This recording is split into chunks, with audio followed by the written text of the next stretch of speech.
Hey everybody, Chris Clothier here, back with another session of Experience Matters podcast. And today I'm joined by a very, I would say a special guest. Well, I think everybody's a special guest that joins me on here. This is Greg Herlean, a longtime friend of our family. Somebody that's worked very closely with Kent over at Real Estate Worldwide. He's worked with us in the past as a kind of an advisor to us on how we use our self-directed IRAs. He's worked with many of our clients already. Many of you are going to know who he is.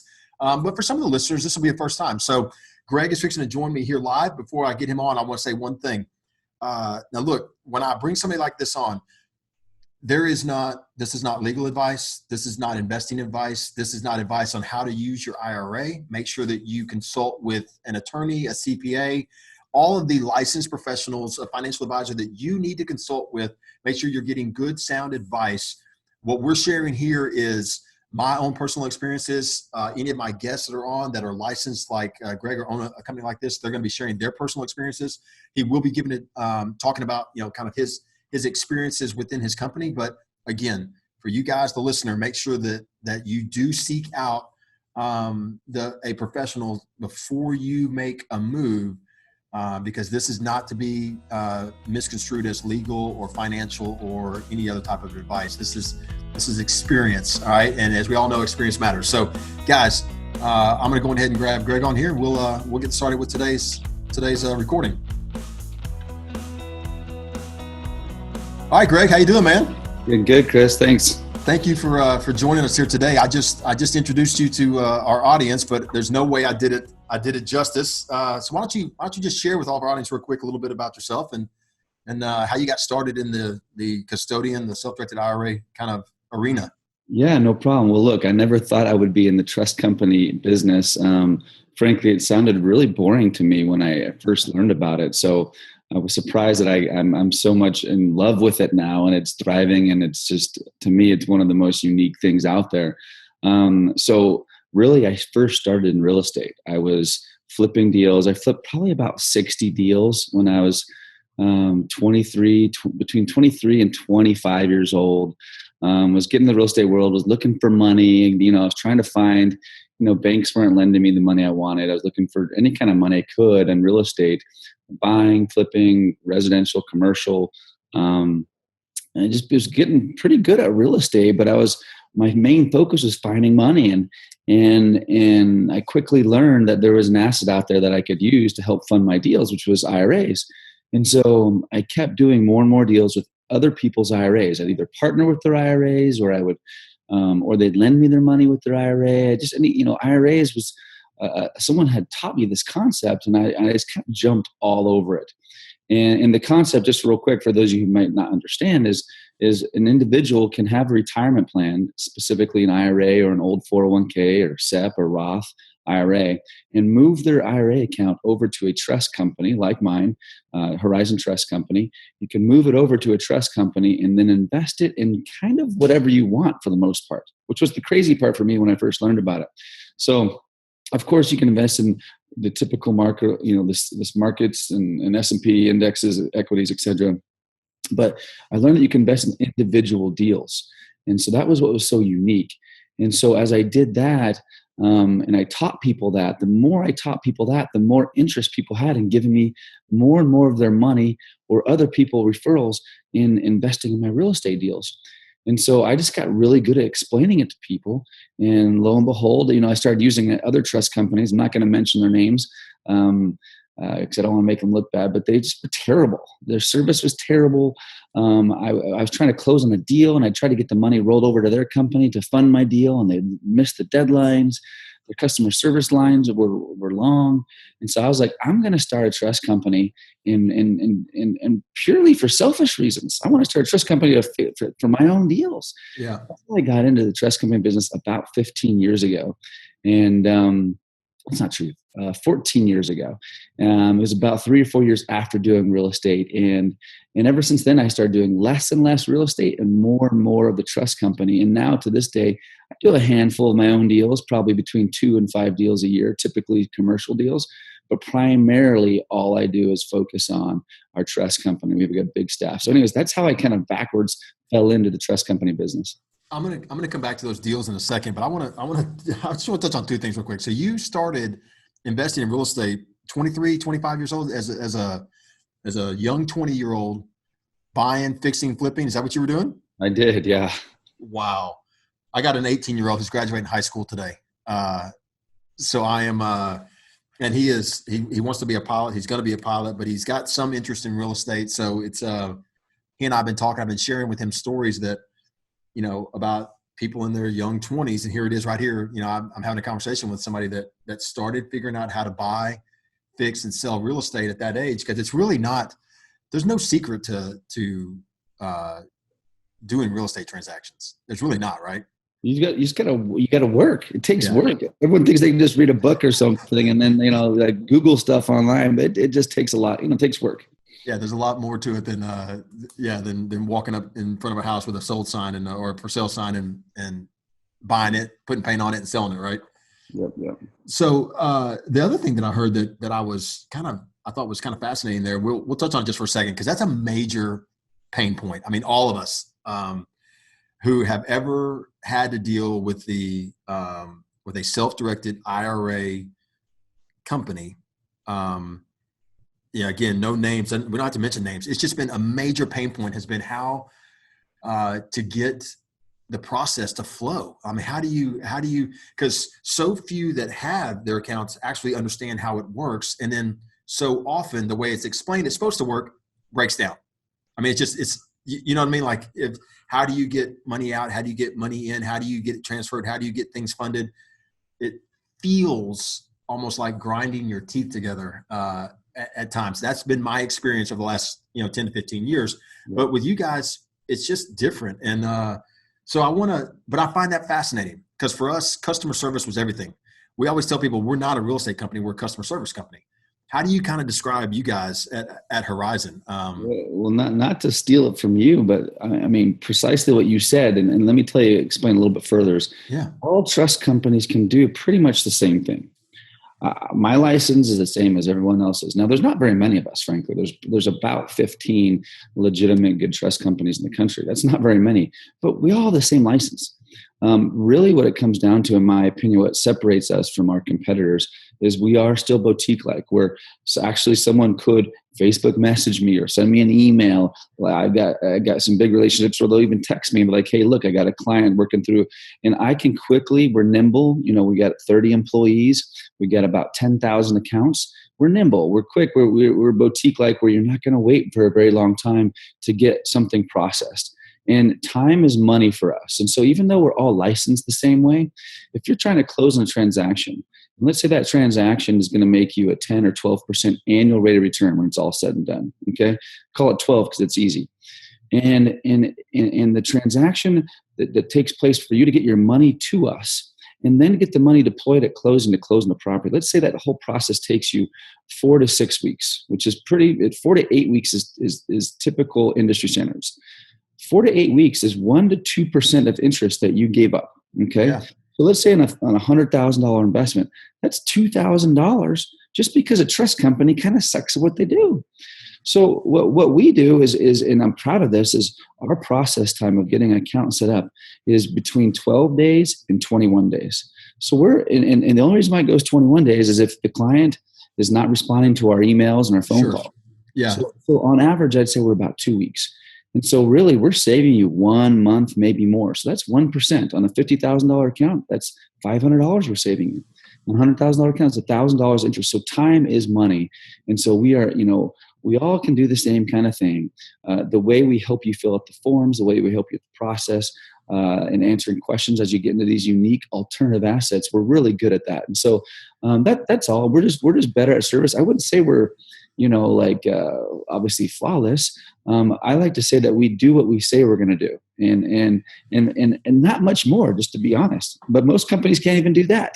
Well, let me ask you a question. So for us, we found that part of we'll just call it the quote unquote secret, was the systems that we put in place, the processes, and then kind of the training of our team. Is that what you would point it down to? Just the way your team has a process and system in place to follow? And I mean, because Yeah, for sure. I mean, the process is one for sure. I would say the other thing that's important Yeah. is the ownership and leadership all have been in the alternative asset space, like myself in real estate. I know what you're trying to accomplish. When Yeah. you talk about real estate, I know it. I'm not a guy who just understands IRAs. In fact, I've hired those people that are really good at all the rules and guidelines of how IRAs work. To me, I'm talking to the end user and the companies thereof. So, for example, like you and your team, I know what you're trying to accomplish. So it makes it much easier when you tell me what you're doing real quickly. I can go to my team and say, okay, here's the kind of assets they're buying and selling, and their investors are, and so this is what we need to help them with in the process. So that's what helps is our experience. Yeah, I think with so our family, the background with us. I know you've done a lot of work with Kent over at Real Estate Worldwide and all his clients. But you know what we're built on. I mean, we're built on if a company cannot meet our standards of service, if they're not able, and we do this thing where we survey every single closing. Every closing gets a survey where we go back and we ask the client, and even we do this on the resident side, but this pertains to the client. We ask them to rate each of the services that they used. And I'll be direct with you, man. It's been since probably 2011, maybe 2012.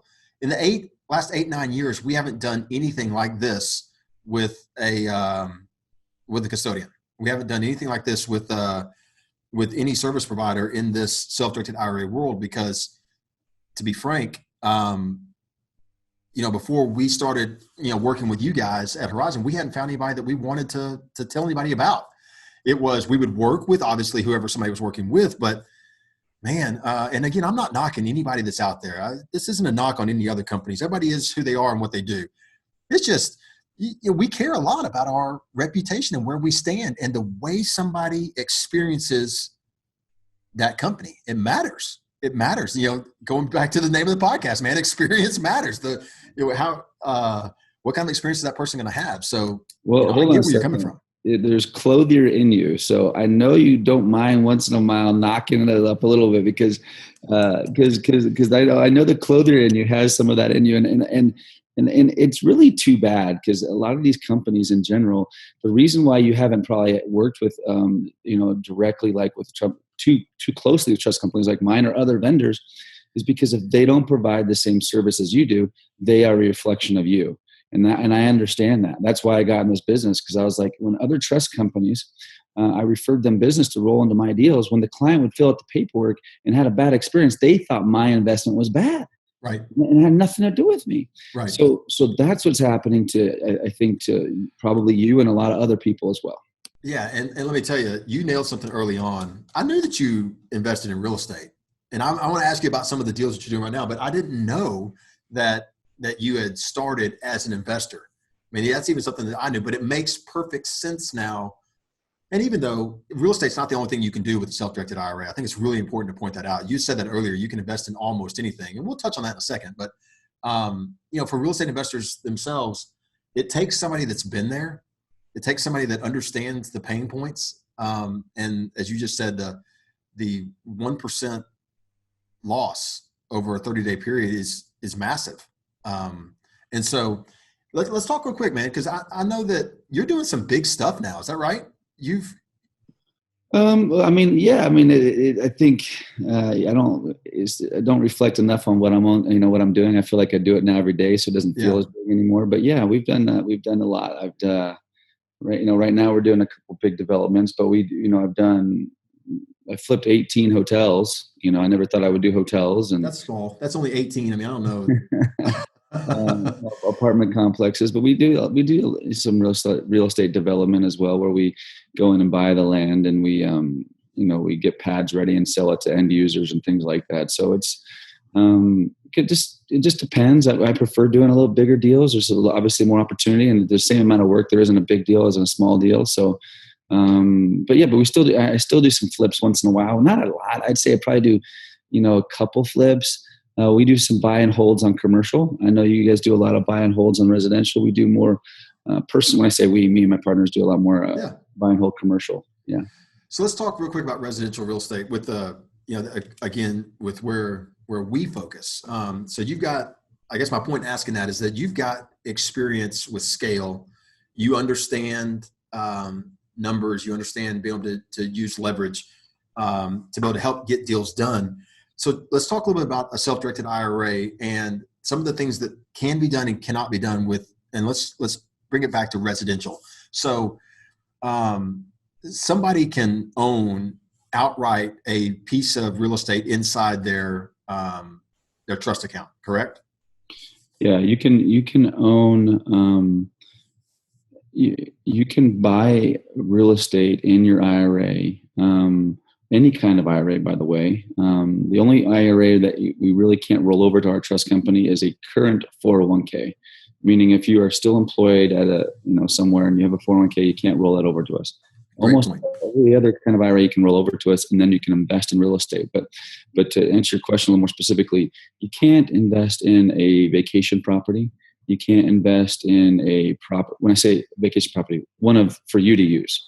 Okay. If it's for like a VRBO, it's an investment property. You can actually invest in that, or you can also invest in or you cannot invest in your own personal property either. Those are the two specific things you for sure cannot invest in. But most people will invest in, investment properties or loans, notes. Can you borrow against your account to own a piece of real estate? Say that one more time. So if an investor had, again, round numbers, 100,000 in their trust account, are they able to purchase a $200,000 piece of property? Yes. So you can borrow money with a purchase as well when your IRA purchases. So let's use your example. If someone can buy a $200,000 home, their IRA would be the owner of it, purchaser of it. And then the lender would be lending to the IRA the funds on that property. That's important. I said the way I did because the lender cannot invest to the individual. You can't have a loan in your name, Chris Clothier, and then your IRA own it. That would be a conflict. So typically lending on an IRA, typical lenders will lend between 50 and 60%, maybe 65%. And the reason why they typically lend less is because an IRA cannot be a guarantor. So the IRA cannot personally guarantee that loan. Okay. So the loan that's being given is purely based upon the asset and its value. And so there's companies that lend on the asset and are not really concerned if it's owned by an IRA or not an IRA, and don't need a personal guarantee either. Okay. And then I get asked a lot of questions, especially from investors that are in, we'll just call them pricier markets, higher price markets, where they own a piece of real estate. They own it in their trust. They want to sell it and then purchase more real estate. Is there ever a mechanism to use a 1031 exchange, or is it even needed with a trust account? Yeah, you don't need it with a trust account. So it acts like a 1031, but it's not a 1031. So when you sell the property, let's say you buy that home for $200,000 and you then sell it and you sell it for $300,000. There is some taxes that you'll pay on any dollars that, like for example, if you borrowed $100,000 of the $200,000, there is a small tax you got to pay because you borrowed some funds. Right. But you don't pay taxes on all the gains of the $100,000 equity that you put in the property. So let's say you sell it for $300,000 as a $100,000 profit. Después, I speak a little bit of Spanish, and my Spanish brain went up. After you sell it, you would pay a small portion of taxes on that $100,000 gain, but just towards a pro rata percentage of the loan amount that you used. This sounds a little bit technical, and it is a little bit technical, but we would help you go walk through this. The most important thing that for you to understand, though, is basically the majority of your profit on that $100,000 profit is going to then go back to your IRA, zero taxes on it. And you can then use that money to go and buy your next property, and it continues to grow tax-free if it's inside of your IRA. Now, if you do it inside of a Roth IRA, obviously, it grows tax-free and comes out tax-free, which is the most ideal scenario. So, but if it's inside of your traditional IRA with us at Horizon Trust Company, majority of those gains all go into your IRA account, and you pay no taxes on those because it's still IRA, and then just go buy your next asset. Excellent. Where are you guys located at, Greg? We have 2 offices. We're in Albuquerque, New Mexico. And then a lot of our sales and marketing is in Las Vegas. Yeah. That's where I started my career. And there's a surprise, a lot of events that come through Vegas. So we like to have people there. Not recently. Hopefully that turns back on. But yeah, so we're in both those offices. All right. Not to sidetrack us, but I'm going to sidetrack us for a second. Are you excited about the Raiders? I mean, are you about coming to Vegas? Are you an NFL fan at all? So excited. We got a suite. We got a suite. So we're super excited about that. I'm excited because I'm sure whenever they play the Cowboys, we'll have some clothiers in the suite, and hopefully we'll beat them, but we'll see. I think it's going to be a while before that happens. Not the game that y'all beat us, but it's all right. We'd love to come out there. So, yeah. So to get out of that rabbit hole, hang on, I go back. So you guys, majority of your offices are in Las Vegas. You also have a second office in Albuquerque, but regardless of where the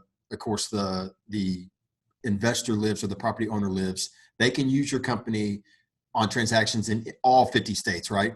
Yeah. I'm really going down. I'm really dumbing it down for myself even, because I know I've always had so many questions and they may seem trivial, but they're really important for a lot of investors just to know, to feel confident in what they're doing and who they're working with. So look, anyone in the United States that has a Social Security number can open up a retirement account. Okay. And or move their retirement account to our company. You do not have to live in the state that we're licensed in New Mexico. So first I'll say, look, anyone can do it. And secondly, everyone should be doing it if they haven't already. And more importantly, right now, the time is truly now. I mean, we're in the middle of the pandemic that's just happened and happening, and the stock market's crazy. There's no stability there. The real estate market is going to be exciting in the next 12 months. I am excited, actually. I'm probably going to do more deals, I think, in 2021 than I probably ever have. I feel like there's going to be great opportunities. And so if you're looking to take advantage of today's opportunities in the market, and specifically collateral, I love that our trust company was based upon real estate because it's what I understood.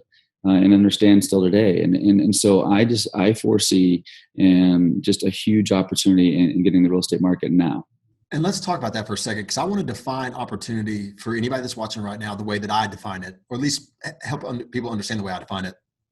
I really see the opportunity in the next, let's just call it 12 months, in this short period of time, as I don't foresee, based on everything that I've got out there in front of me, and of course the markets we're in, I don't foresee this opportunity being defined by price necessarily, being like prices are going to fall. I see it being defined by there are fewer and fewer investors that are going to have the ability, the wherewithal, or even the desire to invest in real estate right now. There's many people are going to be frozen by fear. That's fine. I mean, they're just not going to be able to overcome that. Many people are going to put their plans on hold. But there's a lot of real estate investors whose plan, I mean, the pandemic doesn't change it, because it hasn't changed the real estate market fundamentally. It's still all the same basics of how you find a good deal, how you invest in a deal, how you define a good deal. It remains the same. So I don't think there's going to be massive opportunity in this sudden glut of properties that drives the price down. But I do think that there's going to be fewer buyers. So it may bring the price down a little bit. There's just less competition. That's what I foresee. I don't disagree at all. I mean, that's why IRA money, I feel like, is one of the most critical places you can go to take advantage of this opportunity. People that do have money, even though a lot of people have been using their savings through this pandemic, right, and have lost jobs, et cetera, if they haven't used their money for the most part, think about it in your own circumstance. If you get $500,000, whatever the dollar amount is, $100,000, $10,000 in bank account right now. You think if you find a real estate deal right now, considering what's going on in the market, you're just going to jump on it? Most people, including myself, are going to, I want to be cash heavy, because when things are crazy like now, I want to hold my cash. But for people like us that have retirement accounts, I'm taking advantage of that. I'm using my retirement monies to go buy and take advantage of today's market. And a lot of people, 65, 70% of Americans, don't really have a retirement account. And so they're not going to take advantage of this real estate opportunity. So there is less money on the streets. I totally agree with that. And there's going to be a lot of opportunity, a ton of opportunity. So let's do this here for everyone that's watching out there today.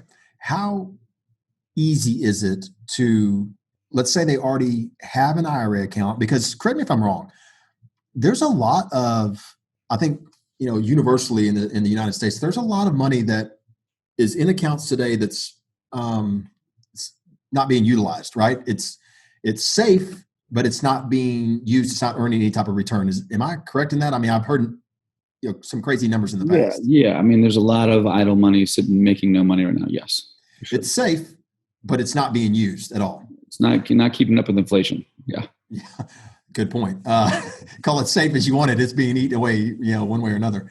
All right. So how easy is it for somebody and to be able, because that's another big question. So many people look at this as like, God, it's just such a hassle. If I wanted to do business with Horizon, I've got an account that I haven't used, but I was smart to get it set up, but I just haven't done anything with it.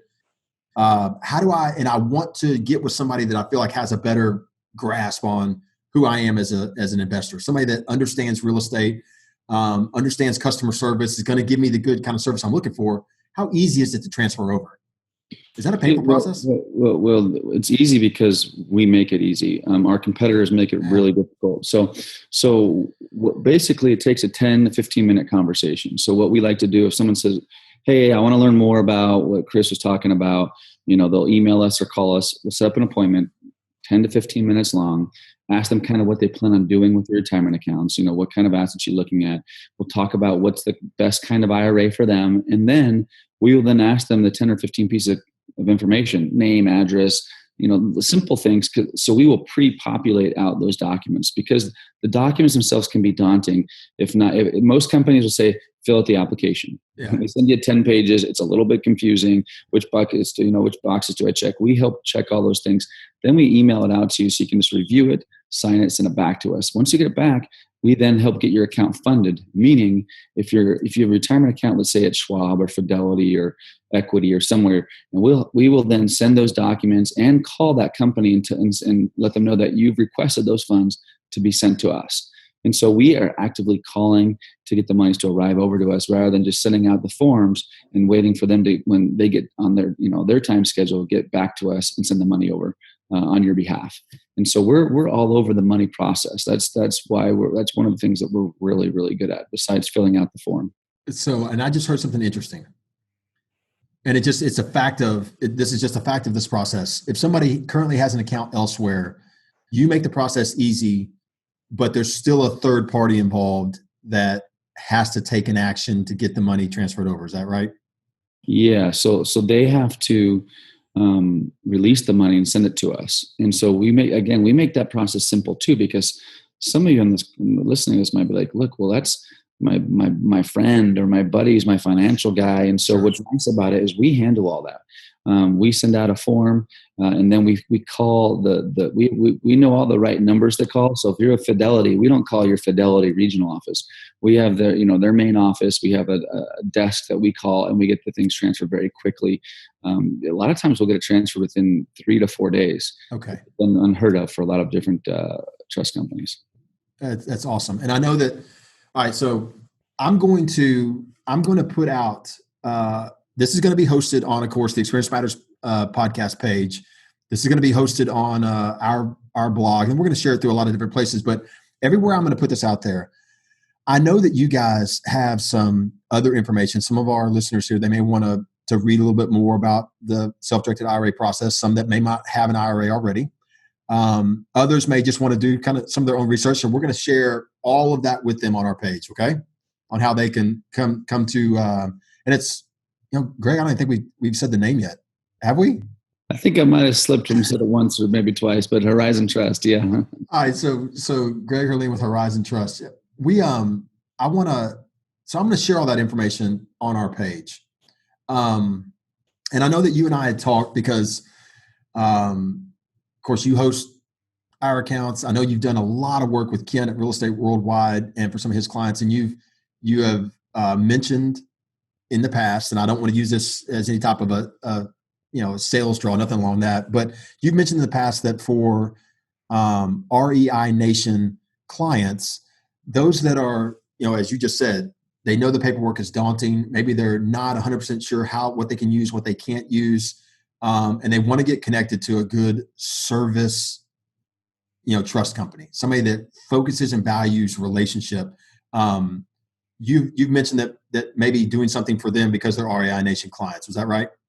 That's right. Yeah. Well, for your clients, REI Nation clients, we've got something I think that's good just for your clients. That will be pretty. It'll be worth everyone's time to kind of get going quickly. Yeah, and so what I'm gonna do is I'm gonna send out an email to all of our clients, just letting them know that again that this is a company that we've done business with. All of our clients know that whether it's an attorney that we recommend, it's an insurance company that we recommend, it's a title company, everything down the line. I mean, we are focused on service. We're focused on the experience that our clients have. And as I mentioned earlier, we always come behind and ask, how was that experience? So again, in this case, I'm going to send something out to all of our clients telling them that if they are interested, if this is something that they want to do and they would like to get with a high level customer service company, trust company like yourself, I'll give them, kind of the path they take on how to get that done. Okay. And I will tell them what the, again, you made a generous offer. You and me have talked a little bit about trying to assist them and be able to get that done quickly and easily. So I'll send it out to all of our clients if that's good with you. Does that work? No, that's great. Look, and I just want to kind of end with something too, just saying, look, what's awesome about this is your retirement account. No one cares more about your retirement account than you do. I don't even care as much about and I guarantee your financial advisor doesn't care much about your account either. When's the last time your guy called and said, hey, I got this great stock, this great equity, this great investment you should do? No, all he does typically, or she does, is call and says, do you want to invest more money? Let's look at these numbers, and you watch it go up and you watch it go down. You have no control. Ever since I took control of my retirement account, because I learned about it so many years ago, I get to choose what I invest in. And I think there was 1 year, because I do have some money with a financial advisor, and 1 year out of the last 16, he beat me. Every other year I beat him. And it's because I care more about it. I get to pick it and I understand it. Real estate is so much easier to understand. So be it real estate or anything else you want to invest in, you get to pick and choose what you invest in, which is what's exciting. I agree. That's great stuff, man. Well, look, thanks for joining us for the Experience Matters podcast. We try and keep it. I wish we had more time, but what we'll do is we'll come back and we'll talk again here soon, because we try and keep these, about this time. Try and let everybody have short little quick snippets. But this was excellent, man. Great to connect with you and talk a little bit about this. The truth of the matter is there's just so much we can talk about when it comes to a self-directed IRA. We can get down, buried in the minutia of the details. And some of our listeners are going to want that. So maybe we'll come back and do that another time. But this is just fantastic, man. I really appreciate you taking time from your house there to join me. Thanks a lot. All right. Greg, I appreciate it, man. Have a great day, bud. All right. Thank you too. Thanks.